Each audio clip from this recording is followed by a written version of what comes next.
that you need. So can you start to walk us through now you have this marketing passion, you have this business passion. I know you spent a couple years at ESPN. Can you walk us through what that position looked like and kind of what you were doing there? And one thing that I think is so fascinating that ESPN is literally such a major company and kind of similar to McDonald's, you think, they spend no money on marketing. People are just going to show up there. And, that couldn't be further from the truth. The more higher up you get, the more money they spend on marketing, I feel like. So can you walk us through what your role was and how kind of important marketing sales was at ESPN? Sure, sure. It was an interesting progression because I did 3 tours at ESPN. Okay. So again, a lot of this goes back to some of the lessons, right? You take your experience, you know where you want to be, right? Now you're starting to figure it out. Let me rephrase that. You're starting to figure out where you want to be. So media was it. I liked sales. I was a sports fan. It's sort of everything was sort of working out. So I knew where I wanted to be and the steps I needed to get there. So I started at ESPN. Believe it or not, I took a job that was up in their headquarters in Bristol after I got out of business school to get my foot in the door, get that first ESPN job, and then figure out where I wanted to go. Then once I got in, I figured out where would I be able to provide the best value. I was in a division that I wasn't necessarily suited for, but it did suit my marketing and my business background. My MBA was perfect for it. But I knew I still wanted to get into the advertising, sales, and sponsorship side of the business. So I networked internally, found the right contact, pitched a job, and wound up getting a job there and moving back to New York, where I was from, because I was actually living during the week up in Bristol, Connecticut, on a farm in somebody's spare room. And I would come home on the weekends. But listen, Josh, you had to do what you had to do, right? Yeah. To find the space you wanted to be. So I then got in a position that was supporting the ad sales department at ESPN. And when it was just ESPN, there was no 2, there was no news, it was just ESPN. Then while I was there during that experience, ABC bought ESPN. Then Disney bought ABC and ESPN. And then it is what it is. But once I got to the point where I knew, man, I just can't get past this based on my current experience, I left and joined CNN and got a junior AE role there. Okay. Same kind of thing. I saw what I need. I wanted to become an account executive, a full-fledged salesperson. I was with 50 other people who were in my same role who I had to compete with. So I knew I needed to do much more and I had to work that much harder. I used to come in on weekends. Whatever it was, I wanted to position myself for that next job to open, and I finally got it. And I was able to sell for CNN, and I did that for a little while. And then ESPN.com was launching and getting off the ground. So I'm like, ooh, can I be on the front? And here's a funny story too. When I was at CNN, I got a call from a headhunter to join this company that was doing like search. I'm like, and it had a weird name. And I'm like, I really have no interest. I'm at CNN, right? The #1 brand in news. The company was Google. Wow. And it was Google when it was starting. And I said no. But hey, can't regret that because I used the information I had at that point, which is my advice to everyone. No armchair quarterback. You're using the information you knew. I was at CNN. It was a top brand. I loved the job. I loved the people. The management was great. ESPN.com started launching. I already had experience with ESPN. So I pitched a job to go back there and work for ESPN.com or ESPN Internet Ventures. There were a number of brands underneath it, etc.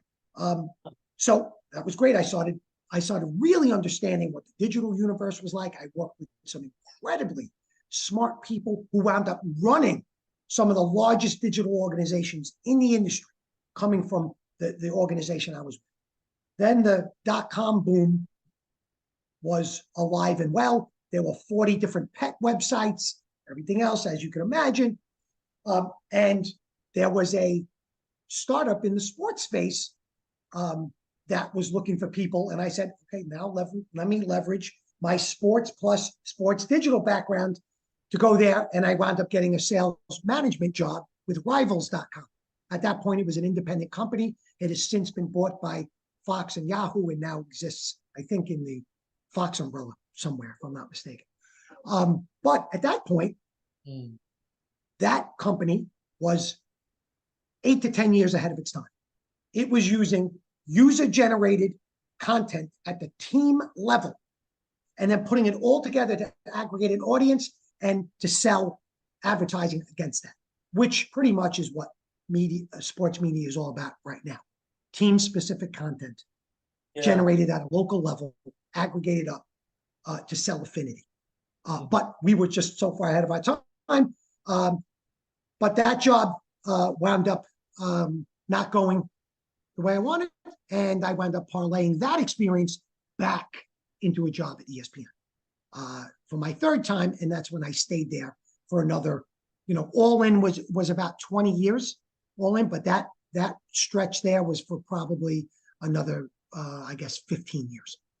Huh, that's fascinating right there. And ESPN, that's funny. You were at the very first ESPN. It kind of reminds me of all the different iPhones at this point. And I think that I've seen like ESPN 7, 8, 10. There's so many different ESPNs at this point. Gosh, ESPN the phone. Do you remember that? No, ESPN had a branded flip phone. ESPN was in that business for a little while. geez. That was incredible. So, but again, when you start to see the power of what I was learning along the way was the power of a brand name and how if you take that brand and extend it into new markets, it can become an instant leader if you have the right thinking behind it and the people to support it. I had the benefit of working alongside some of the smartest, most talented people in sports media who all have, and the same thing was at CNN, who all went out into the media industry and took leadership roles. Same thing happened for me at ESPN. And then at ESPN, look, not people who don't understand what the ad sales business is all about. My teams worked with everyone from Fortune 500 companies down to local marketers and everywhere in between, and the people that represented their business to help them extend their brand initiatives to reach and connect with our fans who were their customers already or potentially their new customers. In essence, that's what we did. We took those brands and aligned them with different sports assets, and via their advertising messages and their sponsorships, they were able to interact with fans on a daily basis. And that's what I did. And that's what was the most fun and exciting job I think I've ever had. During those years. I was in sales management. I had the opportunity to have a couple of different jobs within ESPN. So it allowed me to keep my role and my own personal self refreshed all the time, because every couple of years there was a new opportunity that I jumped at. But it was really, really an exciting job. But again, it's all about understanding the sales process. And Josh, as you know, there's a couple of key tenets that I've learned along the way, and I'm sure that you've learned. It's about asking the right questions of the right people, taking the time to stop and listen actively. Then again, follow up with asking more probing questions and qualifying questions, making sure that you're both understanding where you're coming from. And then from there, doing some hard work and coming back with a solution that makes sense and that demonstrates that you listen to your client. And that's what, by the way, fast forwarding, that's what we do every day with the people that we work with. That's what I did with, like I said, the marketers and the agencies that represented those marketers in that space. No, that's powerful. That makes sense? No, that you said a bunch of really powerful things, and I think the sales process is something very beneficial for anyone out there.